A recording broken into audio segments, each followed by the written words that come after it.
ઓમ શ્રી ગણેશાય નમઃ. જય શ્રી કૃષ્ણ મિત્રો. આજે આપણે રામાયણ સાંભળીશું સંક્ષિપ્તમાં.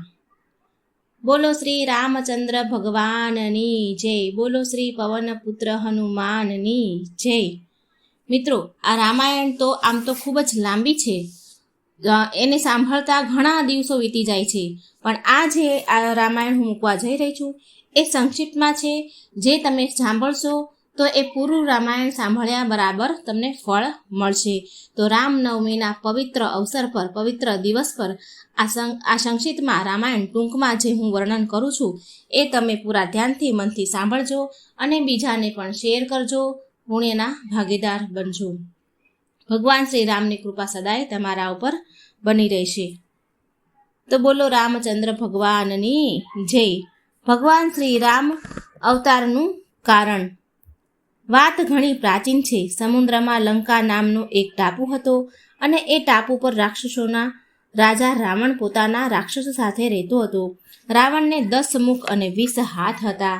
રાવણ તથા બીજા રાક્ષસો પણ ઘણા બળવાન હતા અને જેવું મનમાં ઈચ્છે તેવું જ રૂપ ધારણ કરી શકતા હતા. રાક્ષસો પણ અન્યાયી અને પાપી હતા. રાક્ષસોના રાજા રાવણે તેમને આજ્ઞા આપી હતી કે કોઈ પૂજા પાઠ ન કરી શકે. કોઈ દેવોની પૂજા કરતા તો રાક્ષસો તેઓને મારી નાખતા હતા અથવા હેરાન કરતા હતા. ગામોમાં અથવા ઋષિઓના આશ્રમોમાં આગ ચાંપી દેતા હતા.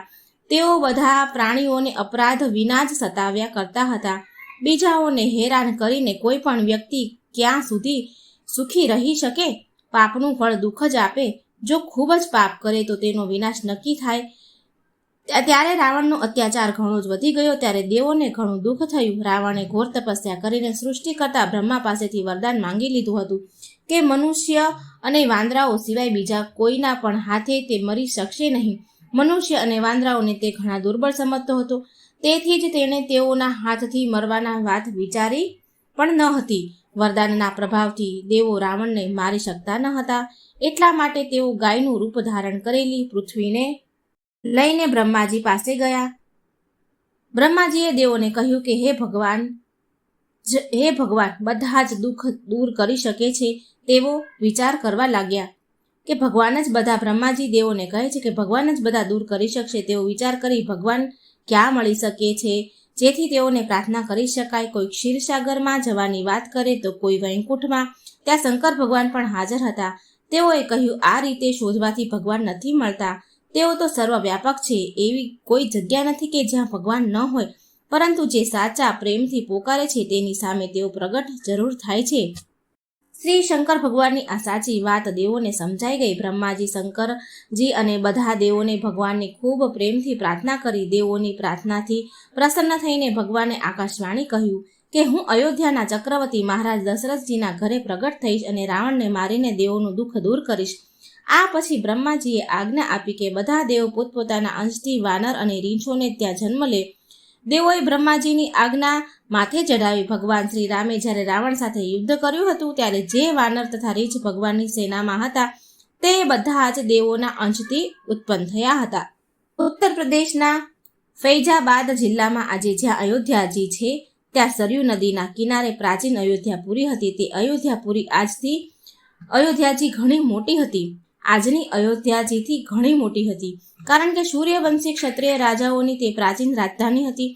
તે વખતે મહારાજ અંજના પુત્ર ચક્રવર્તી મહારાજ દશરથજી અયોધ્યાના રાજા હતા. મહારાજ દશરથજીને 3 રાણીઓ હતી. સૌથી મોટી મહારાણી કૌશલ્યાજી, બીજી મહારાણી સુમિત્રાજી અને સૌથી નાની મહારાણી કૈકેયીજી હતા. મહારાજ દશરથજી લગભગ વૃદ્ધ થઈ ગયા હતા, પરંતુ તેમને કોઈ પુત્ર હતો નહીં. એક દિવસ મહારાજે પોતાના કુલગુરુ મહર્ષિ વશિષ્ઠજીના આશ્રમમાં જઈને ગુરુદેવ પાસે સંતાન પ્રાપ્તિ માટે પ્રાર્થના કરી. યજ્ઞ અને ભગવાનની પૂજામાં એટલી શક્તિ છે કે તેને કોઈ વિચારી જ નથી શકતા. યજ્ઞની વિધિ અને મંત્રો બરાબર જાણીને કરાવનાર ઘણી મુશ્કેલીઓથી મળે છે. બધી મંત્રો વિધિ બરાબર કરાવનાર ઘણી મુશ્કેલીઓથી મળે છે. જ્યાં સુધી કોઈ પણ કાર્ય સાચી વિધિપૂર્વક ન થાય ત્યાં સુધી તેનું ફળ કેવી રીતે મળી શકે? મહર્ષિ વશિષ્ઠજીએ શૃંગી ઋષિને બોલાવ્યા. શૃંગી ઋષિએ આવીને મહારાજ દશરથજીના પાસે પુત્ર પ્રાપ્તિ માટે યજ્ઞ કરાવ્યો. જ્યારે વિધિપૂર્વક યજ્ઞ પૂર્ણાહુતિ વખતે યજ્ઞકુંડમાં ચમકતા અગ્નિદેવ મનુષ્ય રૂપ ધારણ કરીને પ્રગટ થયા. અગ્નિદેવે મહારાજને એક વાડકામાં ખીર આપીને કહ્યું, મહારાજ, આ ખીર રાણીઓને વહેંચી આપો, એનાથી રાણીઓને પુત્ર પ્રાપ્તિ થશે. આ ખીર ત્રણેય રાણીઓને વહેંચી આપો. પછી ખીર આપીને અગ્નિદેવ યજ્ઞમાં અદ્રશ્ય થઈ ગયા. મહારાજ દશરથજીએ ખીરનો અડધો ભાગ મોટી મહારાણી કૌશલ્યાજીને આપ્યો. બાકીના અડધા ભાગને અડધો કરી એક ભાગ મહારાણી કૈકેયીજીને આપ્યો.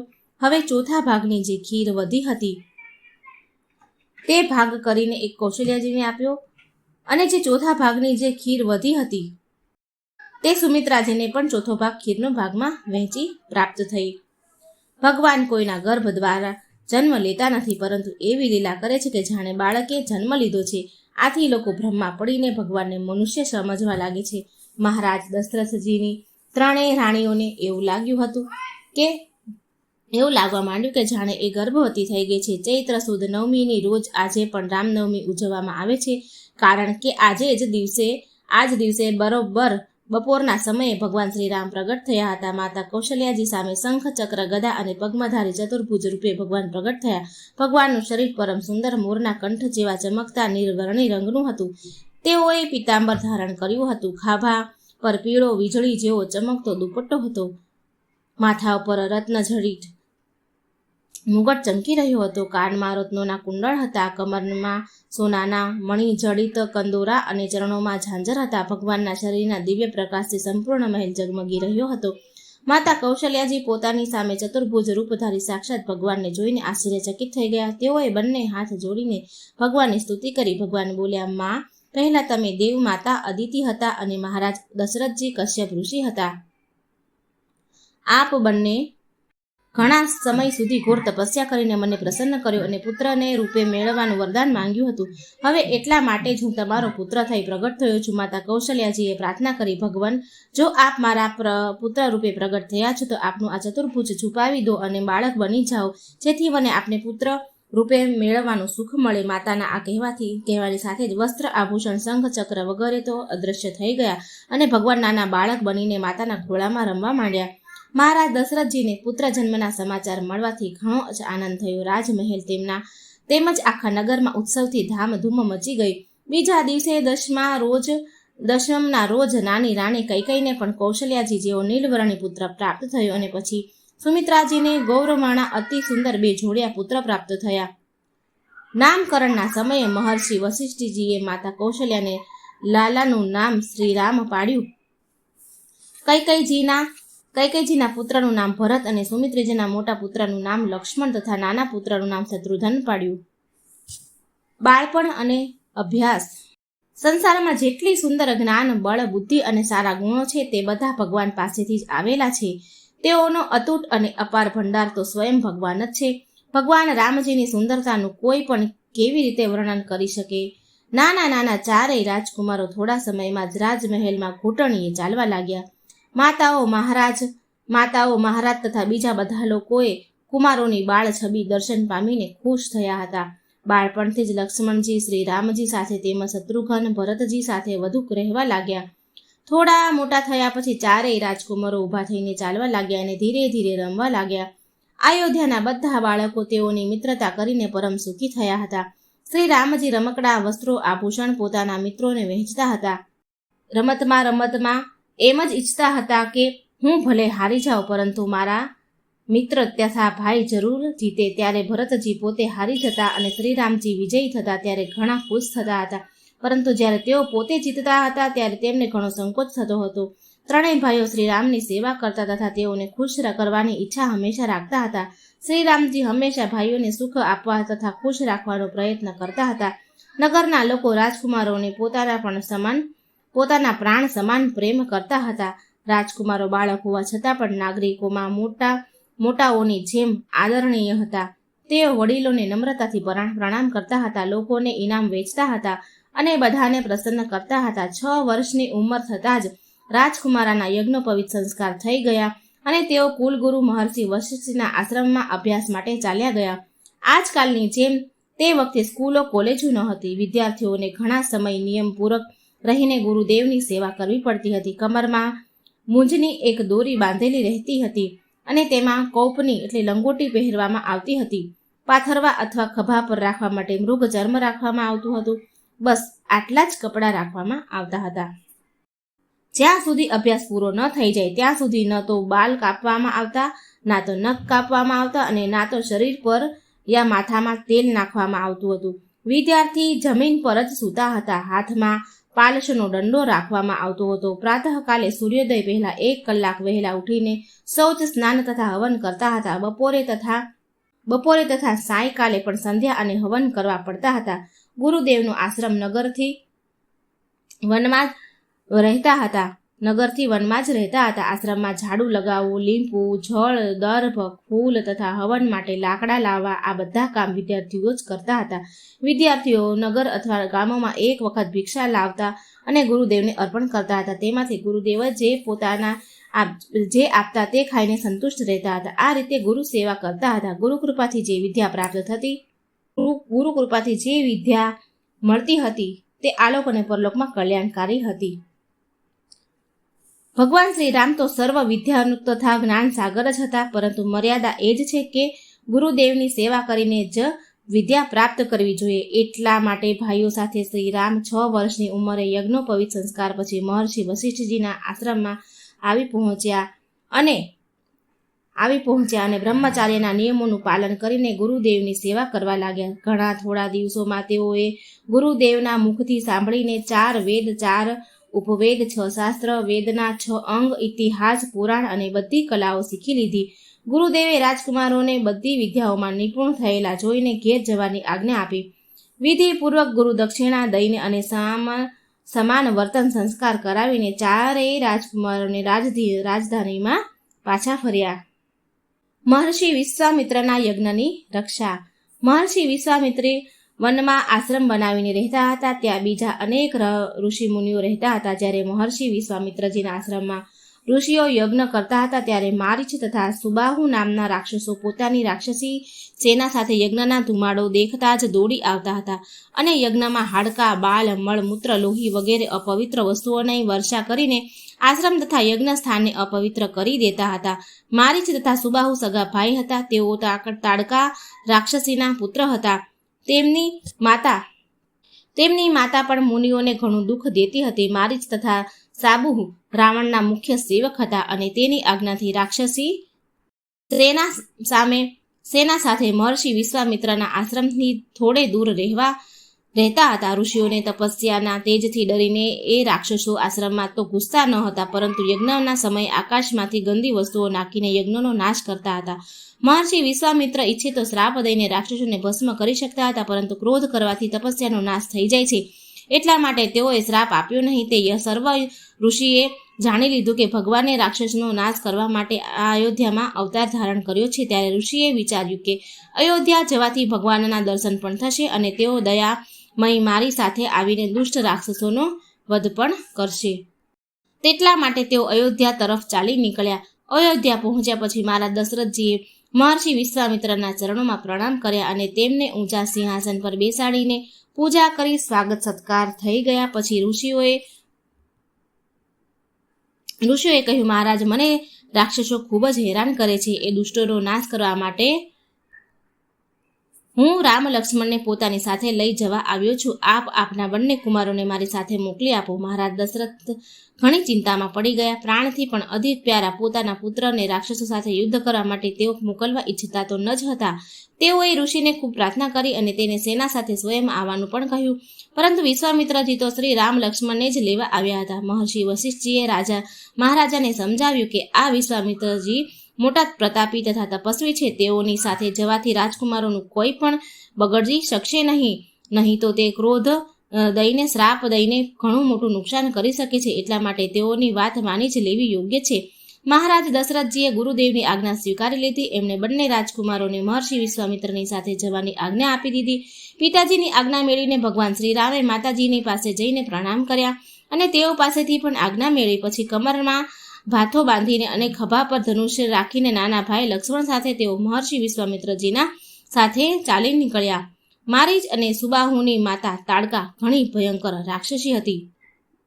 તે કોલસા જેવી કાળી અને પર્વત જેવી વિશાળ કાયાવાળી હતી. તેના નિવાસ સ્થાનેથી કોઈ પણ આવતું જતું દેખાતું તો તે મારીને ખાઈ જતી હતી. જ્યારે મહર્ષિ વિશ્વામિત્રજી તથા શ્રી રામ લક્ષ્મણ તાડકાવનમાં પહોંચ્યા ત્યારે તેઓને જોતા જ તે ભયંકર રાક્ષસી જોરથી બરાડા પાડતી દોડી આવી, પરંતુ શ્રીરામે તુરંત ધનુષ્ય પર દોરી ચડાવીને એક બાણ ચડાવીને માર્યું અને તેનાથી તત્કાલ રાક્ષસીનું મસ્તક ફોડી નાખ્યું.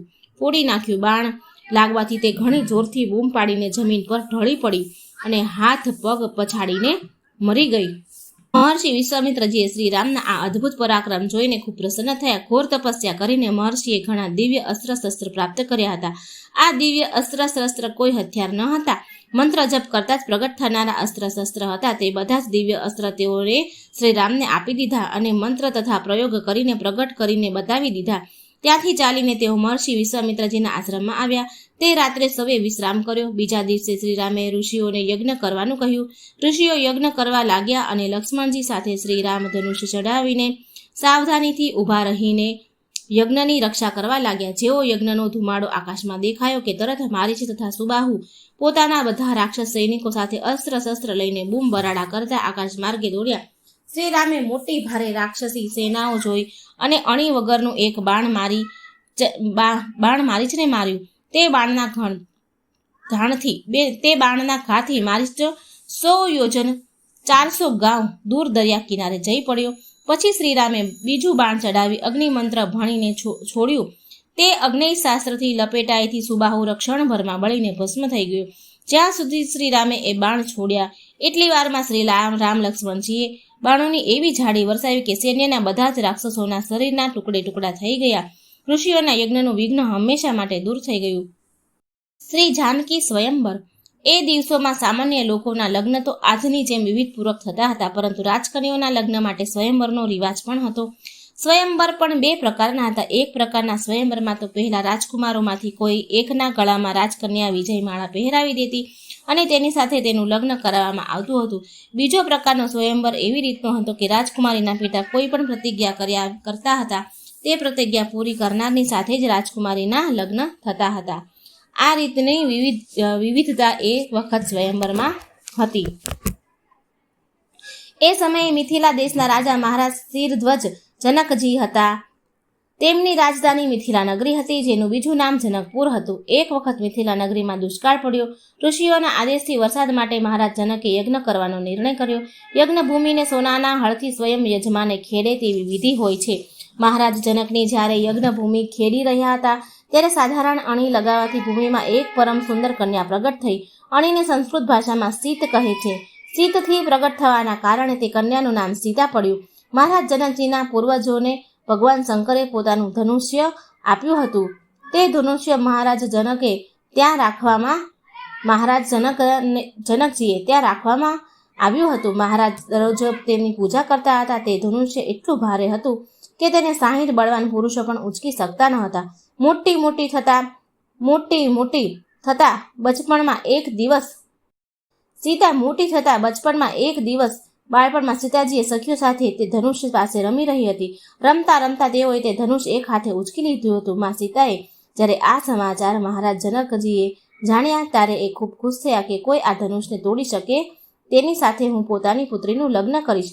મહારાજ જનકજીની પ્રતિજ્ઞાથી સૂચના દેશ વિદેશમાં જાહેર કરવામાં આવી. આવી પ્રતિજ્ઞા સ્વયંવરમાં કોઈને નિમંત્રણ આપીને બોલાવવામાં આવતી નથી. બળવાન લોકો સ્વયં આવી પહોંચે છે. શ્રી સીતાજીના અપૂર્વ ગુણો તથા સુંદરતાની પ્રશંસા ચોમેર ફેલાઈ ચૂકી હતી. ઘણા બળવાન રાજાઓ તથા રાજકુમારો મહારાજ જનકજીની પ્રતિજ્ઞા સાંભળીને જનકપુર આવી પહોંચ્યા.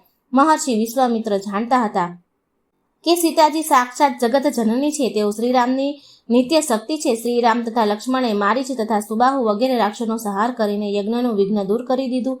ત્યારે મહર્ષિ વિશ્વામિત્રજીએ તેઓને કહ્યું કે મહારાજ જનકજી પોતાની પુત્રીનો સ્વયંવર કરી રહ્યા છે, તો મારી ઈચ્છા છે કે તમે બંને પણ મારી સાથે આ મહોત્સવમાં જોવા ત્યાં ચાલો.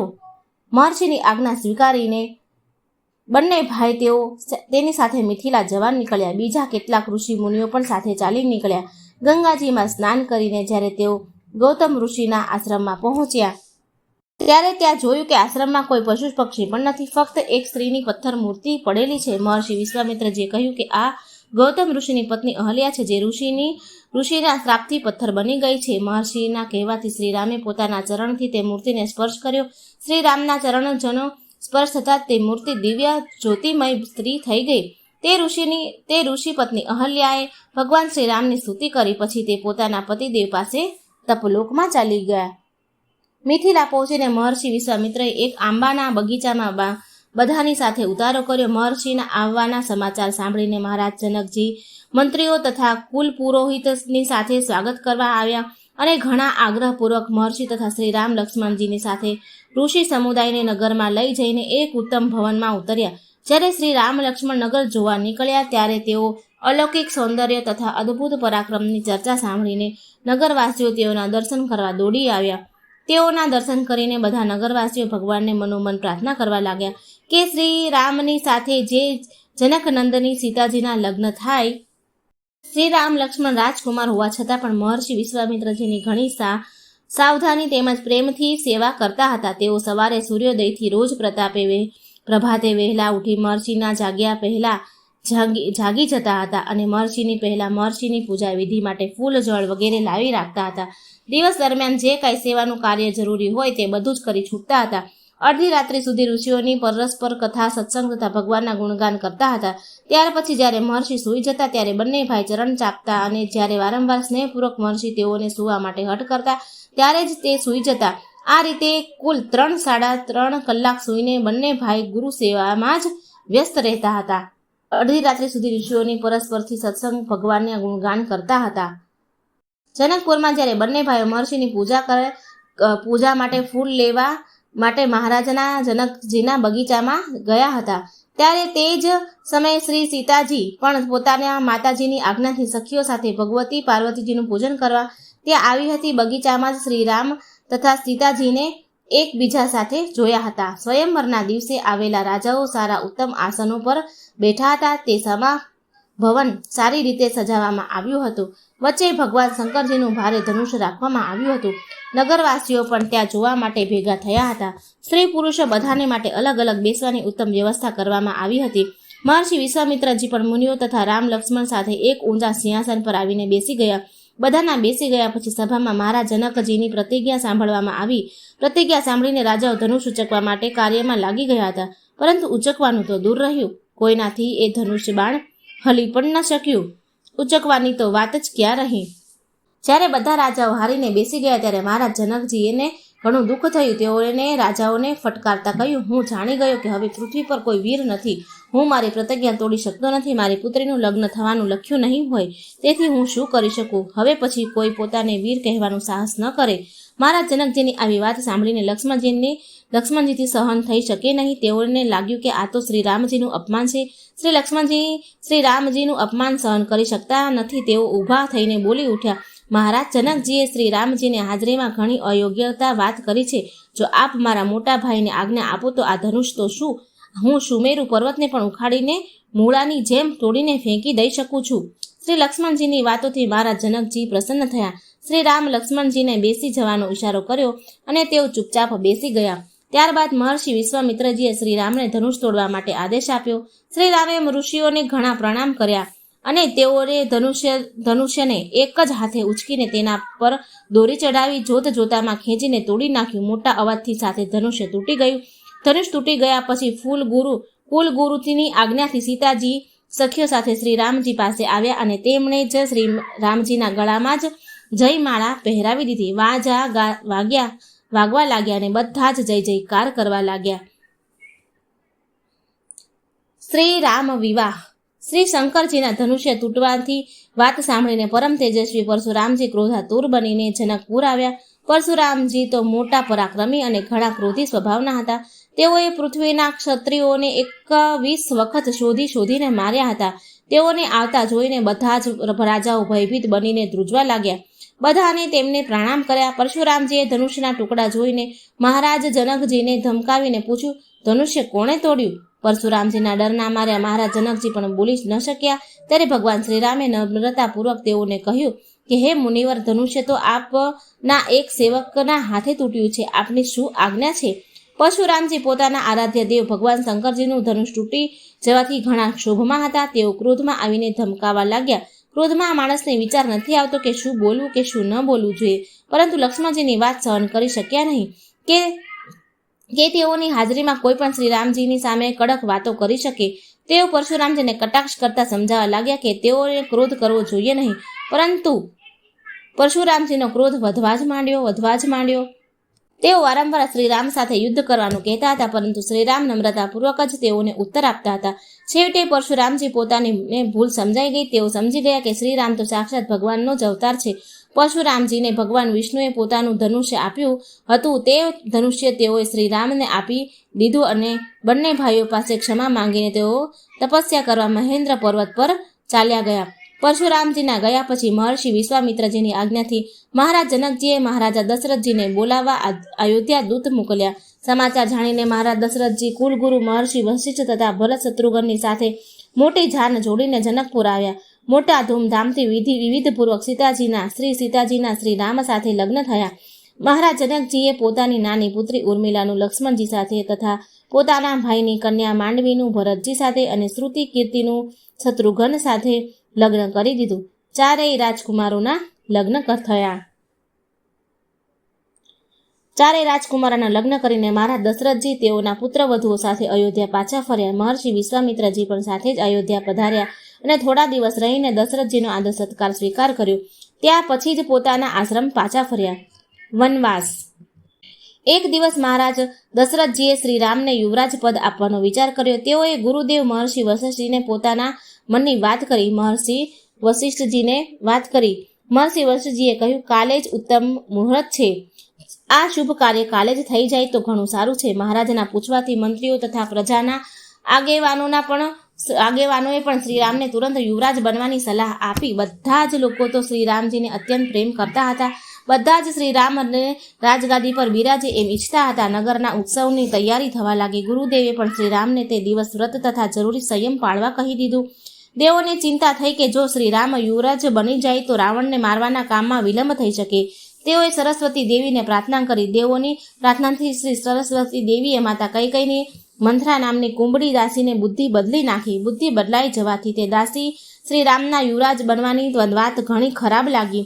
તે રાજમહેલમાં મહારાણી કૈકેયીની પાસે પહોંચી ગઈ અને રોતા રોતા તેણે શ્રીરામને યુવરાજ પદ આપવાની તૈયારીના સમાચાર સંભળાવ્યા. માતા કૈકેયી શ્રીરામને ખૂબ જ સ્નેહ કરતી હતી. તે આ સમાચાર સાંભળીને ઘણી જ પ્રસન્ન થઈ અને દાસી મંથરાને ઇનામ આપવા લાગી. પરંતુ તે દાસી તો રોતી જ રહી. તેણે ઇનામ લીધું નહીં. તે વખતે શ્રી ભરતજી નાના ભાઈ શત્રુઘ્ન સાથે પોતાના મોસાળ મળવા ગયા હતા. મંથરાએ કહ્યું, મહારાણી કૌશલ્યાજી ભરતને મોસાળ મોકલ્યા છે અને પોતાના પુત્રને ચૂપચાપ રાજ્ય અપાવી રહ્યા છે. ભરતને પાછા આવ્યા પછી તે જેલમાં પુરાવી દેશે અને આપને તેઓની દાસી બનીને રહેવું પડશે. પ્રથમ તો મહારાણી કૈકેયીએ મંથરાને ધમકાવી નાખી હતી, પરંતુ પછી સરસ્વતીએ તેઓની બુદ્ધિ ફેરવી નાખી. માં કૈકેયીની બુદ્ધિ ફેરવી તેઓએ દાસી મંથરાને જૂઠી વાતો પર વિશ્વાસ ન કર્યો. મંથરાએ જ તેઓને શીખવાડી દીધું કે તેઓ કોપ ભવનમાં ચાલી જાય અને મહારાજ દશરથજી જ્યારે તેઓની પાસે આવે ત્યારે તેઓની પાસે પ્રતિજ્ઞા કરાવીને શ્રીરામને 14 વર્ષ માટે વનવાસ મોકલવા અને ભરતને યુવરાજ બનાવવાનું વરદાન આપી લઈ લે. રાજાઓ ત્યાં એક એવો જુદો મહેલ રાખવામાં આવતો હતો. રાજાઓના સમયમાં રાજપરિવારમાં કોઈને ક્રોધ આવે તો તે પોતાના ક્રોધ પ્રગટ કરવા માટે તે મહેલમાં ચાલ્યા જતા. કૈકેયીજીએ બધા ઘરેણાં ઉતારી નાખ્યા, મેલા વસ્ત્ર ધારણ કરી લીધા અને તે કોપ ભવનમાં જઈને ભૂમિ પર પડી રહી. જ્યારે રાત્રે દશરથજી કૈકેયીના મહેલમાં ગયા ત્યારે તેમને કોપ ભવનમાં જોઈને ઘણા દુઃખી થયા. મહારાજ દશરથજી કૈકેયીને ખૂબ પ્રેમ કરતા હતા. તેઓએ રાણી કૈકેયીને મનાવવા ઘણા પ્રયત્ન કર્યા. કૈકેયીએ કહ્યું, આપે મને 2 વરદાન આપીને કહ્યું હતું કે તે આજે આપો મને.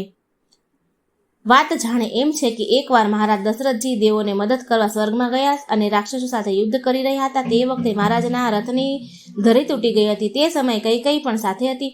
તેઓએ ધરીની જગ્યાએ પોતાનો હાથ લગાવી દીધો. યુદ્ધ પૂરું થયા પછી મહારાજને તે વાતની ખબર પડી ત્યારે તેઓએ કૈકેયીને 2 વરદાન આપવા કહ્યું, 2 વરદાન માંગવાનું કહ્યું. તે વખતે કૈકેયીજીએ કહ્યું, પછી ક્યારેક માંગી લઈશ, જરૂર પડશે ત્યારે હું માંગી લઈશ. આજે તે પહેલા વરદાન પોતાના જ વરદાન માંગી રહી હતી.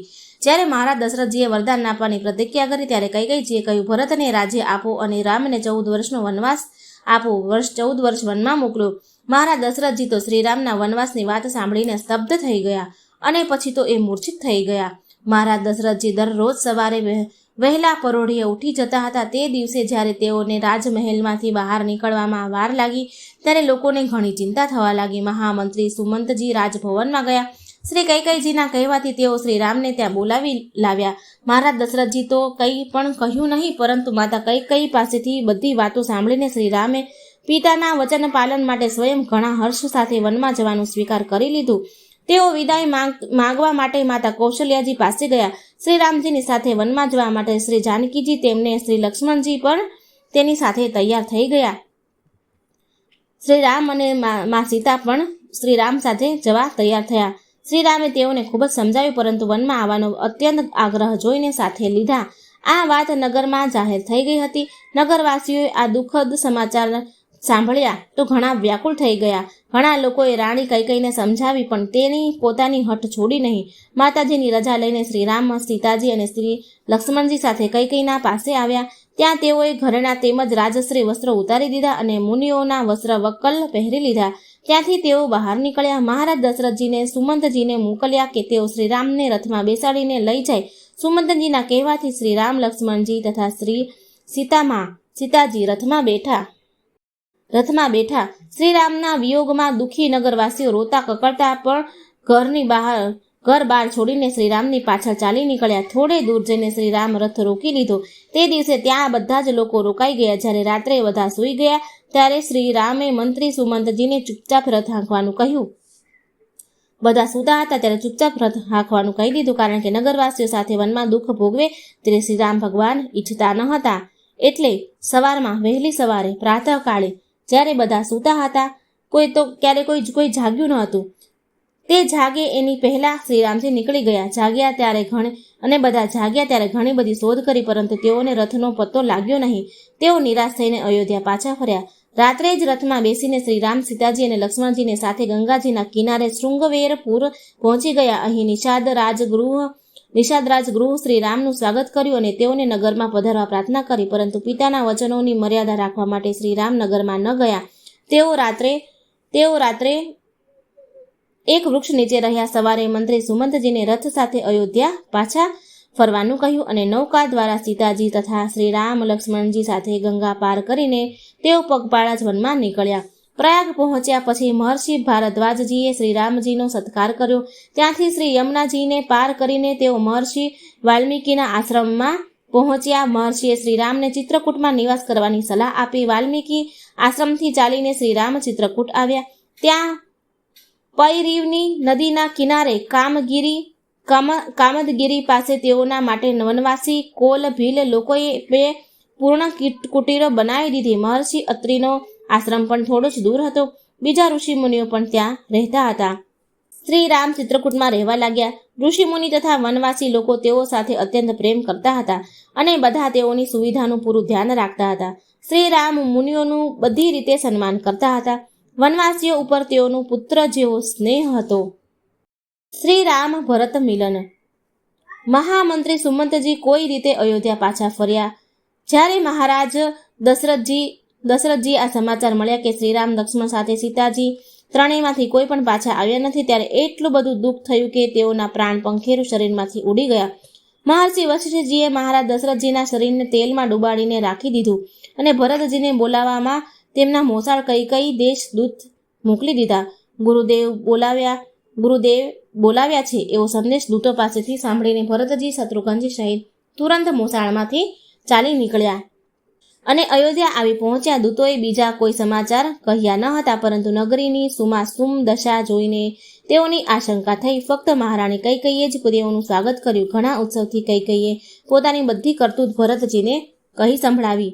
ભરતજીને અત્યંત કહી સંભળાવી. પિતાજીના પરલોકવાસના સમાચાર સાંભળીને ભરતજી અત્યંત વ્યાકુળ થઈ ગયા. જ્યારે શ્રી રામના વનવાસની વાત સાંભળી ભરતે ત્યારે તો તેમના દુઃખની સીમા જ ન રહી. તેઓએ પોતાની માતાને ઘણી ધિક્કારી. શત્રુઘ્ને એ મંથરાને એક લાત મારી અને તેને ચોટલો પકડીને ઘસડવા લાગ્યો. તેઓ તેને ખૂબ મારત, પરંતુ ભરતજીએ દયા કરીને તેમને એવું કરતા રોકી દીધા. ત્યાંથી ભરતજી શત્રુઘ્ન સાથે માતા કૌશલ્યા પાસે આવ્યા. તેઓએ કૈકેયી સાથે બોલવાનું જ બંધ કરી દીધું અને પૂરા 14 વર્ષ જ્યાં સુધી શ્રી રામ અયોધ્યા પાછા ન ફર્યા ત્યાં સુધી તેઓએ કૈકેયી સાથે બોલ્યા જ નહીં. શ્રી ભરત સોગંદપૂર્વક માતા કૌશલ્યાની સામે જોર શોરથી રોતા રોતા કહેવા લાગ્યા, શ્રી રામ, વનવાસમાં મારો કોઈ અપરાધ નથી. માતા કૌશલ્યાજી ભરતને પણ શ્રી રામ જેટલો જ સ્નેહ કરતા હતા. તેઓને ભરત પર જરા પણ શંકા ન હતી. તેઓએ ભરતને આશ્વાસન આપ્યું. મહર્ષિ વશિષ્ઠની આજ્ઞાથી ભરતજીએ પિતાના શરીરને અગ્નિ સંસ્કાર કર્યો અને મૃત્યુ પછી થનારા બધા જ કર્મ વિધિ પૂર્વક કરાવ્યા. મહારાજ દશરથજીના અન્ય જ્યેષ્ઠ સંસ્કાર થઈ ગયા પછી એક દિવસ બધા લોકો એકઠા મળીને ગુરુદેવજી, વશિષ્ઠજીના મહામંત્રી સુમંતજી, માતા કૌશલ્યાજી તથા રાજસભાના બધા જ સભ્યોએ ભરતજીને કહ્યું, મહારાજ દશરથજીને આપને રાજ્ય આપ્યું છે. જ્યાં સુધી શ્રી રામ વનવાસમાંથી પાછા ન ફરે ત્યાં સુધી તો તમારે પ્રજાનું પાલન અવશ્ય કરવું જ જોઈએ. શ્રી રામ ભરતજીએ ખૂબ નમ્રતા સાથે સૌને પ્રાર્થના કરી આ રાજ્ય લેવાનો સ્વીકાર કર્યો. તેઓએ શ્રી રામની પાસે વનમાં જવાની તથા તેઓને મનાવીને લાવવાની ઈચ્છા પ્રગટ કરી. આ વાતથી બધાને ઘણી ખુશ થયા, પ્રસન્ન થયા. શ્રી રામનો વનમાં જ રાજ્યાભિષેક કરી દેવાનો વિચાર પાક્કો થઈ ગયો. રાજ્યાભિષેકની બધી સામગ્રી સાથે લઈ જવા આવી. નગરમાં ફક્ત રક્ષણ માટે કેટલાક લોકો રહ્યા. બાકીના બધા જ ભરતજી સાથે શ્રીરામના દર્શન માટે વનમાં ચાલી નીકળ્યા. શ્રી ભરતજી સાથે ઘણા લોકો હતા. હાથી, ઘોડા, રથ પણ ઘણા હતા. જ્યારે ભરતજી શૃંગેયપુર પાસે પહોંચ્યા ત્યારે નિષાદ રાજગૃહને શંકા થઈ કે ખૂબ મોટી સેના સાથે ભરતજી શ્રીરામને વનમાં દુઃખ આપવા અથવા યુદ્ધ કરીને મારી નાખવામાં વિચારતો નહીં જતો હોય ને. પ્રથમ તો ગૃહ ભરતજી સાથે યુદ્ધ કરવાનો વિચાર કર્યો, પરંતુ પછીથી ભરતજીને મળીને તેમના વિચાર જાણી લેવા જ ઠીક રાખ્યું. ફક્ત અનુમાન કરીને ઉતાવળથી કોઈ કામ ન કરવું જોઈએ. એમ કરવાથી પાછળથી પસ્તાવું પડે છે. ભરતજીને મળતા જ નિષાદ રાજગૃહને પોતાની ભૂલ સમજાઈ ગઈ. તેઓએ ભરતનો સ્વાગત સત્કાર કર્યો. શ્રીરામ વનમાં પગપાળા ચાલે છે એવું વિચારીને ભરતજી શૃંગેયપુરની આગળ ચિત્રકૂટ સુધી પગપાળા જ ચાલ્યા. એમના કોમળ ચરણોમાં ફોલ્લા પડી ગયા, પરંતુ તેઓએ બધા જ લોકોને કહેવા છતાં પણ રથ અથવા ઘોડા પર બેસવાનું સ્વીકાર્યું નહીં. પ્રયાગ પહોંચ્યા મહર્ષિ ભરદ્વાજે પણ ભરતજીનો ખૂબ જ આદર સત્કાર કર્યો. આ રીતે ભરતજી ચિત્રકૂટ પહોંચ્યા. મહારાજ દશરથજીના સ્વર્ગવાસના સમાચાર જનકપુર પણ પહોંચી ગયા હતા. મહારાજ જનકજીને દૂત મોકલીને અયોધ્યાના સમાચાર મંગાવ્યા અને ભરતજીના ચિત્રકૂટ જવાની વાત સાંભળીને તેઓ પણ પોતાના પરિવાર, મંત્રી તથા સેવકો સાથે ચિત્રકૂટ આવ્યા. ચિત્રકૂટમાં અયોધ્યા અને મિથિલાના બધા જ લોકો પડાવ નાખીને ઘણા દિવસો સુધી રોકાયા. શ્રી રામે બધાને યથાયોગ્ય સન્માન સત્કાર કર્યા. મહર્ષિ વશિષ્ઠ, મહારાજ જનકજી તથા બધા જ લોકો ઈચ્છતા હતા કે શ્રીરામ અયોધ્યા પાછા ફરે, પરંતુ ધર્માત્મા લોકો કોઈને પણ સત્ય તથા ધર્મના નિયમ છોડવાની હઠ કરતા નથી. બધાએ શ્રીરામ પર જ નિર્ણય કરવાનો ભાર મૂક્યો. શ્રીરામે ભરતજીને સમજાવ્યું કે પિતાજીની આજ્ઞાનું પાલન બધાએ કરવું જોઈએ. છેવટે ભરતજીએ સ્વીકાર કરી લીધું કે આપ પોતપોતાનું કોઈ ચિહ્ન પ્રતિનિધિ રૂપ આપશો તો હું પાછો જઈશ. શ્રીરામે પોતાના ચરણ પાદુકાઓ આપી દીધા અને તે દઈને ભરતજીને બધાની સાથે વનમાં પાછા ફર્યા. ભરતજી બધાની સાથે વનમાંથી પાછા ફરી ગયા. મહારાજ જનકજી કેટલાક દિવસો અયોધ્યા રહીને મિથિલા ચાલ્યા ગયા. ભરતજીને નંદીગ્રામમાં રાજ સિંહાસન પર શ્રીરામની ચરણ પાદુકા પધરાવી દીધી.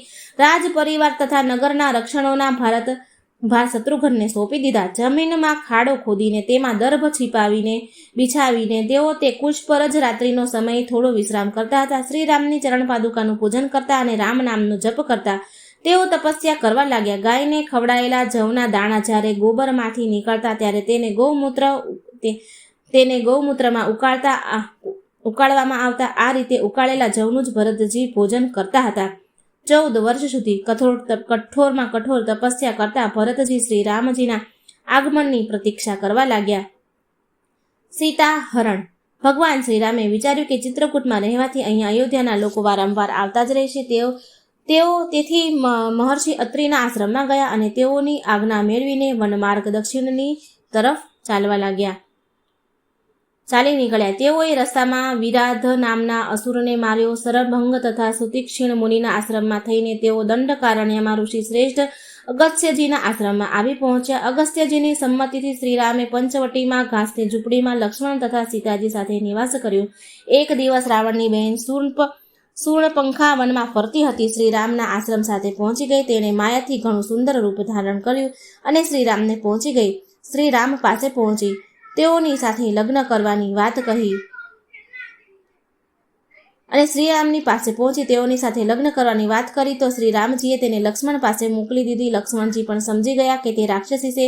જ્યારે શૂર્ણપંખાએ જોયું કે બંને ભાઈઓમાંથી કોઈ પણ તેની સાથે લગ્ન કરવા ઈચ્છતા નથી, ત્યારે પોતાનું ભયંકર રૂપ પ્રગટ કરીને સીતાજીને મારવા દોડી. તે વખતે શ્રીરામજીના સંકેતથી લક્ષ્મણજીએ તેના નાક કાપી નાખ્યા. નકટી બૂચી શૂર્ણપંખા રોતી બૂમો પાડતી ખરદૂષણથી પાસે ગઈ. ખરદૂષણ અને ત્રિશિરા સગા ભાઈ હતા. તેઓ રાવણના સામંત હતા અને તેઓની પાસે 14,000 રાક્ષસોની સેના હતી. શૂર્ણપંખાએ ખરદૂષણને જણાવ્યું કે લક્ષ્મણે અપરાધ વગર તેને નાક કાપી નાખ્યા છે. ખરદૂષણ પોતાની સંપૂર્ણ સેના લઈને યુદ્ધ કરવા દોડી આવ્યા.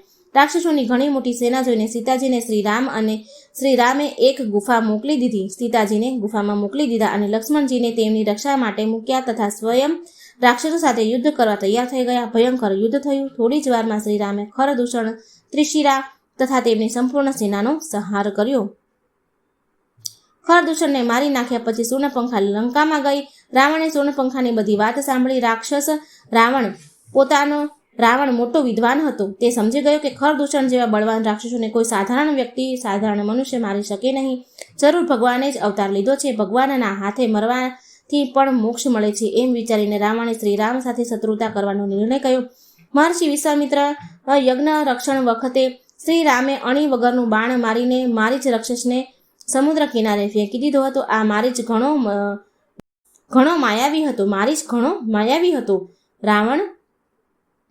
રાવણ મારીચ પાસે ગયો અને તેણે મારીચને સીતાજીને ચોરી લાવવાના કામમાં મદદ કરવાનું કહ્યું. પ્રથમ તો મારીચે રાવણને સમજાવવાનો પ્રયત્ન કર્યો, પરંતુ જ્યારે રાવણે મારી નાખવાની ધમકી આપી ત્યારે મારીચે મદદ કરવાનું સ્વીકારી લીધું. ભગવાન શ્રી રામ સર્વજ્ઞ છે. તેઓએ રાક્ષસોનો સંહાર કરવા માટે જ અવતાર ધારણ કર્યા હતા. તેઓ જાણતા હતા કે રાવણ સીતાજીને ચોરવા આવશે, એટલા માટે તેઓએ સીતાજીને અગ્નિદેવને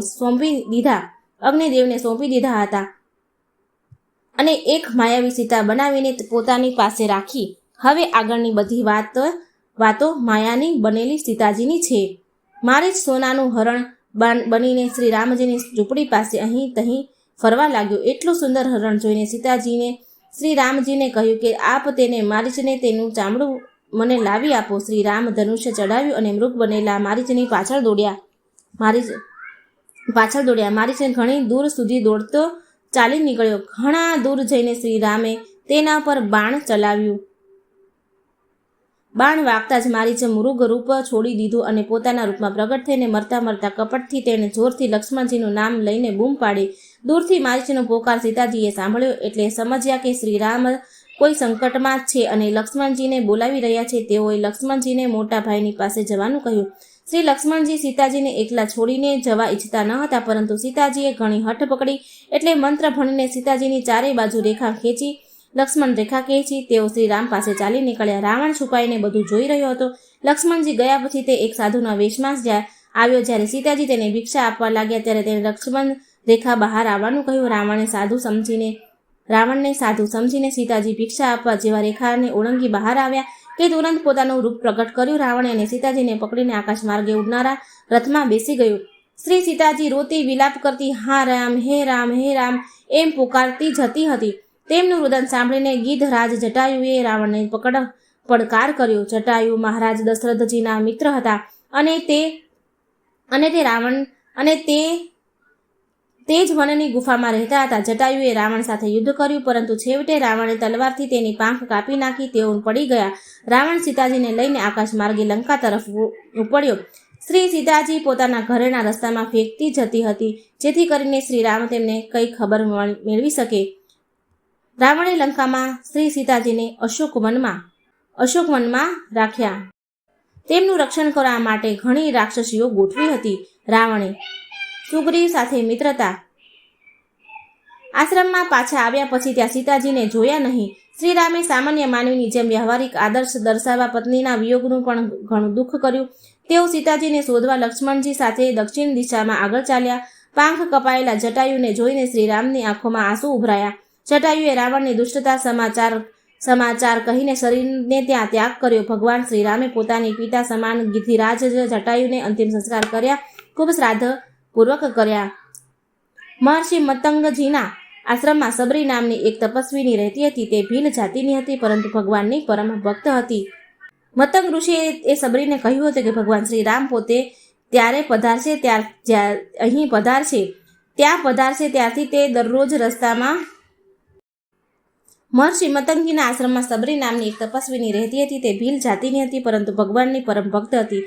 મતંગ ઋષિએ તેને કહ્યું હતું કે ભગવાન શ્રી રામ પોતે તારે ત્યાં પધારશે ત્યારથી તે દરરોજ રસ્તામાં ઝાડુ લગાવતી અને વનમાં મીઠા મીઠા ફળ લાવીને ભગવાન માટે રાખતી હતી.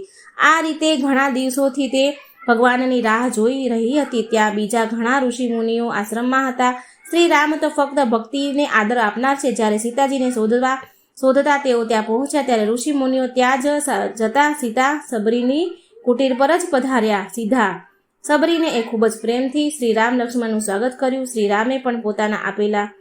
રામે પણ તેમના સબરીના આપેલા ફળ ખૂબ પ્રેમપૂર્વક આરોગ્યા અને તેનું ભક્તિનું વરદાન આપ્યું. કિષ્કિંધાપુરીમાં વાલી વાનરોનો રાજા હતો. સુગ્રીવ તેના નાના ભાઈ હતા. પ્રથમ તો બંને ભાઈઓમાં ઘણો પ્રેમ હતો. એકવાર એક રાક્ષસે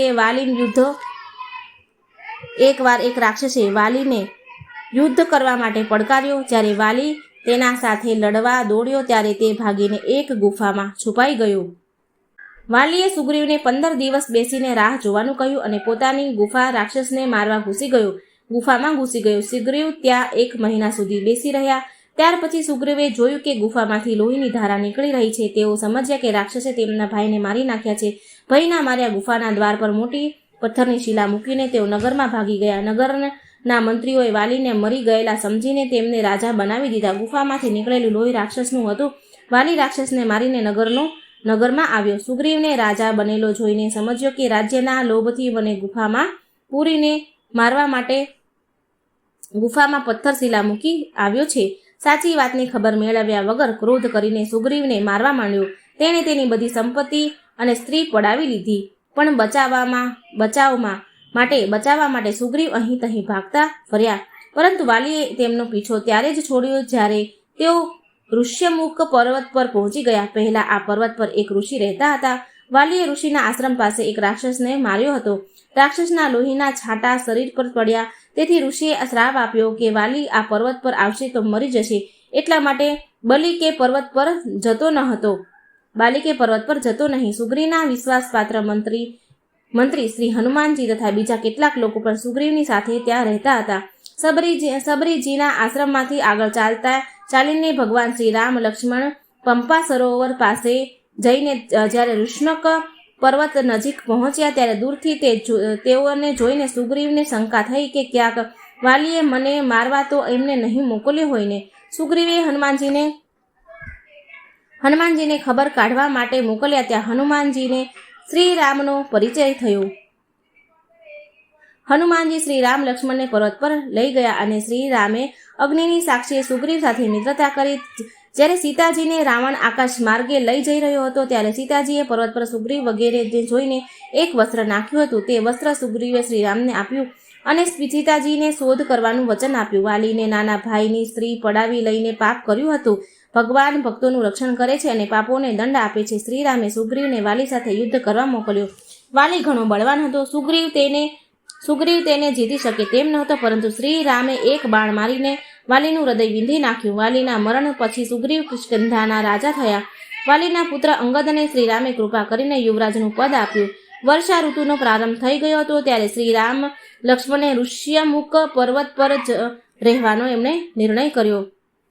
લંકા દહન. વર્ષા ઋતુ પૂરી થઈ ગયા પછી પણ જ્યારે સુગ્રીવ સીતાજીની શોધમાં પ્રયત્ન કર્યો નહીં ત્યારે શ્રીરામે લક્ષ્મણજીને કિષ્કિંધા મોકલ્યા કે જેથી તેઓ સુગ્રીવને ધમકાવીને પોતાના લીધેલા પ્રતિજ્ઞાને યાદ અપાવે. હનુમાનજીએ સુગ્રીવને સ્મરણ કરાવ્યું હતું કે હવે સીતાજીની શોધનો પ્રયત્ન કરવો જોઈએ. સુગ્રીવના આદેશથી હનુમાનજીએ દૂરના પર્વત પર બેસીને વનોમાં રહેનારા વાંદરાઓને એકઠા કર્યા. બધા કિષ્કિંધા આવ્યા અને સુગ્રીવ તથા લક્ષ્મણજી સાથે શ્રી રામ પાસે આવ્યા. ભગવાન રામ શ્રી રામના આદેશથી સુગ્રીવે વાંદરાઓને ચાર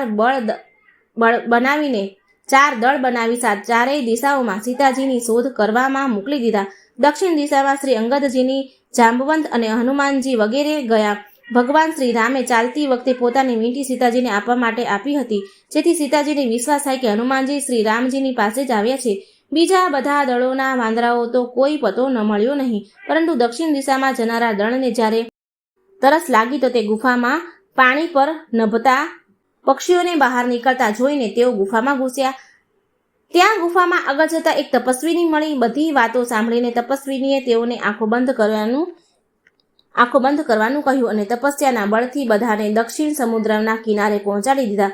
સમુદ્ર કિનારે પહોંચીને બધા વાનરો એક વાર તો નિરાશ થઈ ગયા. ત્યાં પર્વતની ગુફાથી જટાયુના મોટા ભાઈ સંતાપી વાનરોને જોઈને બહાર નીકળ્યો. પ્રથમ તો ભયંકર જોઈને ડરી ગયો, પરંતુ પરિચય થતા સંપાતીએ જણાવ્યું કે સમુદ્રમાં 100 યોજન દૂર લંકાનગરમાં અશોકવનજી સીતાજી છે. 100 યોજન સમુદ્ર પાર કરવો એ કામ સરળ ન હતું. શ્રી રામ હનુમાનજીને ઋષિઓનો શ્રાપ હતો કે જ્યાં સુધી તેમને કોઈ યાદ ન અપાવે ત્યાં સુધી પોતાના બળની યાદ રહેતી ન હતી. જાંબવંતીજીએ હનુમાનજીને તેમના બળની યાદ અપાવી લંકા જવાનું કહ્યું. હનુમાનજી પોતાનો આકાર પર્વત જેવો બનાવ્યો અને લંકા તરફ ઉડવા લાગ્યા. દેવોએ નાગોની માતા સુરરાને હનુમાનજીની શક્તિની પરીક્ષા માટે મોકલી. જ્યારે સુરસાએ હનુમાનજીને ખાઈ જવા માટે વિકરાળ મોં ખોલ્યું ત્યારે હનુમાનજી પોતાનું રૂપ નાનું બનાવી દીધું અને તેના મુખમાં જઈને તુરંત બહાર નીકળી ગયા. સિંહિકા નામની એક રાક્ષસી સમુદ્રમાં રહેતી હતી. તે આકાશમાં ઉડનાર પક્ષીઓને પડછાયો પકડીને તેમને ખેંચી લેતી અને ખાઈ જતી હતી. તેણે હનુમાનજીનો પડછાયો પકડ્યો હોય, પરંતુ હનુમાનજીએ સમુદ્રમાં કૂદીને તેને મારી નાખી. ત્યાંથી એક લંકામાં પહોંચ્યા. તેઓએ રાત્રિના સમયે નાનું રૂપ ધારણ કરીને લંકામાં પ્રવેશ કર્યો. પ્રથમ તો લંકા નગરીનું રક્ષણ કરનાર રાક્ષસીઓ તેઓને રોક્યા, પરંતુ જ્યારે તેઓએ એક મુક્કો મારીને વ્યાકુળ બનાવી દીધા પણ રસ્તો છોડી દીધો. શ્રી હનુમાનજીએ લંકામાં બંધાધર જોયા, પરંતુ તેઓએ સીતાજીને ક્યાંય પણ ક્યાંય જોયા નહીં. છેવટે પરોઢીએ વિભીષણજીને રામ નામનો જપ કરતા જોઈને તેઓ તેમની પાસે ગયા. વિભીષણજી પાસે શ્રી સીતાજીનો પત્તો મળતા હનુમાનજી અશોક વનમાં આવ્યા અને જે વૃક્ષ નીચે સીતાજી બેઠા હતા તેના ઉપર છુપાઈને ચડી ગયા. જ્યારે પહેરો ભરવાવાળી રાક્ષસીઓ દૂર ચાલી ગઈ ત્યારે હનુમાનજી શ્રી રામજીની વીંટી સીતાજી સમક્ષ નાખી. વીંટી જોઈને સીતાજીને ઘણું આશ્ચર્ય થયું. પછી હનુમાનજી નીચે ઉતર્યા. તેઓએ સીતાજીને શ્રી રામના પૂરા સમાચાર આપ્યા અને ધીરજ ધારણ કરાવી. હનુમાનજીએ સીતાજીને આજ્ઞા મેળવીને અશોક વનમાં ફળો ખાવાનો તથા વૃક્ષો તોડવાનો પ્રારંભ કરી દીધો. તેઓ રાવણને મળીને જ જવાનું ઈચ્છતા હતા. વનમાં રક્ષક રાક્ષસો દોડી આવ્યા. તેઓ હનુમાનજીની સેના રહિત રાવણ પુત્ર અક્ષયકુમારને પણ મારી નાખ્યો. છેવટે રાવણનો મોટો પુત્ર મેઘનાદે બ્રહ્માસ્ત્ર દ્વારા હનુમાનજીને મૂર્છિત કરીને બાંધ્યા અને રાવણની રાજસભા લઈ ગયા. શ્રી હનુમાનજીએ રાવણને ઘણો સમજાવ્યો કે સીતાજીને પરત સોંપી દે. શ્રીરામજીની ક્ષમા માંગવામાં જ તેનું કલ્યાણ છે, પરંતુ રાવણ એવી શિખામણ ક્યાં માનવા વાળો હતો. પ્રથમ તો તેણે હનુમાનજીને મારી નાખવાની આજ્ઞા આપી, પરંતુ વિભીષણજીએ સમજાવ્યું કે દૂતને મારવો જોઈએ નહીં. રાવણની આજ્ઞાથી રાક્ષસોએ હનુમાનજીની પૂંછડીએ કપડાં લપેટી ઘીમાં ડબોળી તેમાં આંગ ચાંપી દીધી. હનુમાનજીએ પોતાનું રૂપ વિરાટ બનાવી દીધું. પોતાની બળતી પૂંછડી વડે કૂદ કરીને રાક્ષસોના ઘરને બાળવા લાગ્યા. વિભીષણના ઘર સિવાય એમણે આખી લંકા ફૂંકી મારી.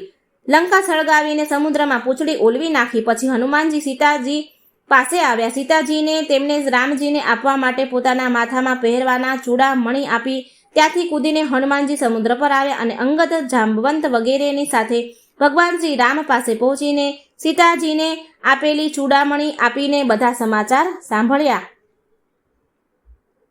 રાવણ વધ. શ્રી સીતાજીના સમાચાર સાંભળીને શ્રી રામે કપિરાજ, સુગ્રીવજી તથા પૂરી વાનર સેના સાથે લંકા પર ચઢાઈ કરવા માટે યાત્રા આરંભી. શ્રીરામની સેના અસંખ્ય મોટા મોટા બળવાનો વાનરો તેમજ રીછ હતા. હનુમાનજી અંગદ, જાંબવંત, નીલ, નલ દ્વિવિધ, મયંગ, ગય, ગવાઈ, ગવાક્ષ વગેરે મુખ્ય વીર સેનાઓ નાયકો પણ એટલા બધા હતા કે તેઓની ગણતરી થઈ શકે તેમ હતી નહીં. આ મોટી સેના સાથે શ્રી રામ લક્ષ્મણ સમુદ્ર કિનારે પહોંચી ગયા. ત્યાં લંકામાં વિભીષણે રાવણને સમજાવ્યું કે સીતાજીને શ્રી રામને સોંપી દેવા જોઈએ એવું સમજાવ્યું. શ્રી રામજી સાક્ષાત ભગવાન છે, તેઓ સાથે યુદ્ધ કરીને વિજય મેળવી શકાય નહીં. રાવણે વિભીષણની વાત પર બગડીને તેમને ભરી સભામાં લાત મારી અને લંકામાં નીકળી જવાનું કહ્યું. વિભીષણ ત્યાંથી શ્રી રામ પાસે આવ્યો. સુગ્રીવજીએ તો એવી શંકા કરી કે વિભીષણ રાવણના સગા ભાઈ છે અને પાછળ કઈ ગડબડ કરી શકે છે. એમને બધાને કેદ કરી લેવાની વાત કહી, પરંતુ શ્રી રામ તો શરણાગત વત્સલ છે. તેઓએ વિભીષણને નિર્ભય રહીને પોતાના શરણમાં લીધો. તેઓ પોતાના અંગત સહાયક બનાવી દીધા અને ત્યાં જ એમને લંકાના રાજ્યનું રાજ તિલક પણ કરી દીધું. શ્રી રામે વિભીષણની સંમતિથી 3 દિવસ ઉપવાસ કરીને સમુદ્ર પાસે પ્રાર્થના કરી કે તેઓને સેના માટે રસ્તો કરી દે. જ્યારે પ્રાર્થના કોઈ લાભ ન થયો ત્યારે શ્રીરામે ધનુષ પર દિવ્ય બાણ ચડાવ્યું. તે બાણ ચડાવતા જ બાણાના તીરથી સમુદ્ર જળ ઉછળવા લાગ્યું. છેવટે સમુદ્રદેવ ડરીને મનુષ્યના રૂપમાં પ્રગટ થયા. તેઓએ ક્ષમા માંગી અને સેના પાર કરવાનો ઉપાય બતાવ્યો. શ્રી રામની સેનામાં નલ અને નીલ ઘણા ચતુર શિલ્પી હતા. તેઓ બાળપણમાંથી જ ઋષિઓને શ્રાપ હતો તેઓને કે તેઓના ફેંકેલા પથ્થર પાણીમાં ડૂબશે નહીં. વાનર અને રીછ મોટા મોટા પર્વતોના ટુકડા લાવીને આપવા લાગ્યા. નલ અને નીલ પર્વત પર રા અને મ લખીને રામ નામ લખીને પાણીમાં પર જોડવા લાગ્યા. રામ નામના પ્રતાપથી સમુદ્ર પર પથ્થરનો મોટો પુલ બની ગયો. ભગવાન રામે ત્યાં રામેશ્વર નામના ભગવાન શંકરજીની સ્થાપના કરી, શંકરજીની પૂજા કરી. પછી બધી સેના સાથે પુલ દ્વારા સમુદ્ર પાર કરી તેઓ લંકા પહોંચી ગયા. લંકા પહોંચી પ્રથમ તો શ્રી રામે રાવણને સમજાવવા માટે અંગદજીને દૂત બનાવીને મોકલ્યા. જ્યારે રાવણ અંગદજીના સમજાવવા છતાં પણ સીતાજીને પરત સોંપવા રાજી ન થયો ત્યારે વાનર રીછનો સેનાઓ પર્વત અને વૃક્ષો ઉઠાવીને લંકાને ત્યાં ચારે બાજુથી ઘેરી લીધી. ઘણું મોટું યુદ્ધ થવા લાગ્યું. રોજ હજારો રાક્ષસીઓ મરવા માંડ્યા. રાવણ પુત્ર મેઘનાદે લક્ષ્મણજીને શક્તિ બાણ મારીને મૂર્છિત કરી દીધા. શ્રી હનુમાનજીએ દ્રોણ પર્વત ઉપાડી લાવવાની સંજીવની નામની જડીબુટ્ટી દ્વારા લક્ષ્મણજીને સ્વસ્થ કરી દીધા. અંતે મેઘનાદ લક્ષ્મણજીના હાથે મરાયો. રાવણનો એક ભાઈ કુંભકર્ણ જે 6 મહિના સુધી સૂઈ રહે છે, એક દિવસ જાગતો હતો. તે એટલા ભારે શરીરનો હતો કે જાણે પર્વત જેવો દેખાતો હતો. રાવણે ગમે તે રીતે તેને જગાડ્યો અને યુદ્ધ કરવા મોકલ્યો. શ્રીરામ પોતાના બાણોથી કુંભકર્ણનું માથું યુદ્ધમાં કાપી નાખ્યું અને તેના શરીરના ટુકડા ટુકડા કરી નાખ્યા. છેવટે સૌના પછી રાવણ યુદ્ધ કરવા અયોધ્યા. રામ અને રાવણનું ભયંકર યુદ્ધ થયું. રાવણનું યુદ્ધ 12 દિવસ ચાલ્યું. 12મા દિવસે રાવણ પણ મર્યો. મૃત્યુ પછી શત્રુ પ્રત્યે સત્ય પુરુષ દયાનો જો વર્તાવ કરે છે. શ્રી રામે વિભીષણને આજ્ઞા કરી કે જાતે જઈને રાવણની અંતિમ સંસ્કાર કરો. ત્યારબાદ લક્ષ્મણજીએ નગરમાં જઈને વિભીષણને ઘણા સન્માનથી રાજ તિલક કર્યું. શ્રીરામના આદેશથી વિભીષણ ઘણા સન્માન સાથે સીતાજીને ત્યાં લાવ્યા. શ્રીરામ ઈચ્છતા હતા કે હવે અગ્નિમાં છુપાયેલા અસલી સીતાજી પ્રગટ થાય. એટલા માટે તેઓએ કહ્યું કે રાવણને ત્યાં આટલા દિવસ રહેલી સીતાનો હું સ્વીકાર કરીશ નહીં. શ્રીરામની આ વાતથી બધાને ઘણું દુઃખ થયું. સીતાજીના કહેવાથી લક્ષ્મણજીએ ચિતા બનાવીને અગ્નિ પ્રગટાવી. સીતાજીએ બળતી આગમાં પ્રવેશ કર્યો. તે જ સમયે સાક્ષાત અગ્નિદેવ પ્રગટ થયા. તેઓ શ્રીરામની સાચી વાત સીતાજીને અર્પણ કરતા કહ્યું કે શ્રી સીતાજીની બધી રીતે પવિત્ર છે. સીતાજી અગ્નિ પરીક્ષા થઈ ગયા પછી શ્રીરામે સીતાજીનો સ્વીકાર કર્યો. વનવાસ 14 વર્ષ પૂરા થવા આવ્યા હતા. શ્રીરામ જાણતા હતા કે જો સમય પૂરો થતા જ તેઓ અયોધ્યા પહોંચે નહીં તો ભરતજી પોતાના પ્રાણનો ત્યાગ કરી દેશે. તેથી જ શ્રી રામની આજ્ઞાથી વિભીષણે વિમાન લઈને આવ્યા. આ વિમાન કુબેરનું હતું અને કુબેર પાસેથી રાવણ પડાવી લાવ્યો હતો. આ વિમાનમાં ઈચ્છા અનુસાર ચાલતું હતું અને એટલું બધું મોટું હતું કે લાખો લોકો બેસી શકતા હતા. સુગ્રીવ, અંગદ, હનુમાન, જામવંત, વિભીષણ વગેરે સેનાઓ મુખ્ય લોકો સાથે શ્રી રામ સીતાજીના લક્ષ્મણજી સાથે તે પુષ્પક વિમાનમાં બેઠા. વાનરી સેનાએ તેઓને ઘણા પ્રેમથી પોતપોતાના સ્થાન પર જવા માટે વિદાય કરી. તે વિમાન લંકાથી અયોધ્યા તરફ ચાલી નીકળ્યું. રામ રાજ્ય.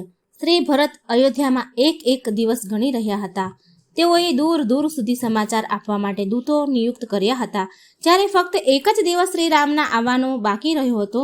શ્રીરામના વનવાસમાં 14 વર્ષ પૂરા થવામાં રહી ગયો હતો એક દિવસ, ત્યારે ભરતજીને ઘણી વ્યાકુળતા થઈ ગઈ. પરંતુ શ્રીરામે હનુમાનજીને અગાઉ મોકલી દીધા હતા. હનુમાનજીએ ભરતજીને શ્રીરામના આગમન સમાચાર આપ્યા. સંપૂર્ણ અયોધ્યામાં જાણે આનંદનો સમુદ્ર લહેરાવા લાગ્યો. ચિત્રકૂટમાં પ્રાપ્ત થયેલી શ્રીરામના તે પાદુકાઓ માથા પર લઈને ભરતજી પોતાના મોટા ભાઈનું સ્વાગત કરવા બ્રાહ્મણો, મંત્રીઓ તથા નગરવાસીઓ સાથે આગળ ચાલ્યા. ભગવાન શ્રીરામની ઈચ્છા અનુસાર પુષ્પક વિમાન નીચે ઉતર્યું. આટલા લાંબા સમય પછી અયોધ્યાના લોકો શ્રીરામ સીતાજીના લક્ષ્મણ સાથે જોઈને આનંદમાં ડૂબી ગયા. શુભ મુહૂર્તમાં શ્રી રામ રાજ સિંહાસન પર બિરાજમાન થયા. ભગવાન શ્રી રામના રાજ્યમાં પ્રજાની કોઈ પણ વ્યક્તિ કે ને કોઈ પણ દુઃખ થતું નહીં, કોઈ પણ પ્રકારનું પાપ કરતું ન હતું, કોઈ પણ પ્રજાને દુઃખ હતું જ નહીં. લડાઈ ઝઘડો તો થતો જ ન હતો. કોઈના મનમાં પણ કોઈ ખરાબ વિચાર આવતા ન હતા. બધા લોકો સંયમી, ત્યાગી, પરોપકારી, દયાળુ અને ધર્માત્મા હતા. બધાના ઘર ધન ધાન્યથી ભરપૂર હતા. કોઈને કોઈ રોગ થતો હતો કે ન ચિંતા ન હતી. રામ રાજ્ય એટલું ઉત્તમ હતું કે આપણે પણ બધા જ લોકો તેને યાદ કરીએ છીએ. કોઈને કોઈ રોગ નહીં, કોઈ ચિંતા નહીં. ભગવાન શ્રી રામે લગભગ 11,000 વર્ષ રાજ્ય કર્યું. અંતે તે સમય આવ્યો જ્યારે તેઓને પોતાના અવતાર રૂપને છુપાવીને પોતાના દિવ્ય ધામ સાકેત જવાનું હતું. સારા ખોટા માણસો બધા હોય છે. અયોધ્યા કોઈ ધોબીની સ્ત્રી કોઈ કામ માટે રાત્રે પોતાના સંબંધીના ઘરે જઈ રહી હતી. બીજા દિવસે ધોબી પોતાની સ્ત્રીને ક્રોધમાં ધમકાવી રહ્યો હતો કે શ્રીરામ જેવી રીતે બ્રાહ્મણના ત્યાં રહેલી સીતાને પોતાને ઘેર રાખી, તેવી રીતે હું તને મારા ઘરમાં રાખીશ નહીં.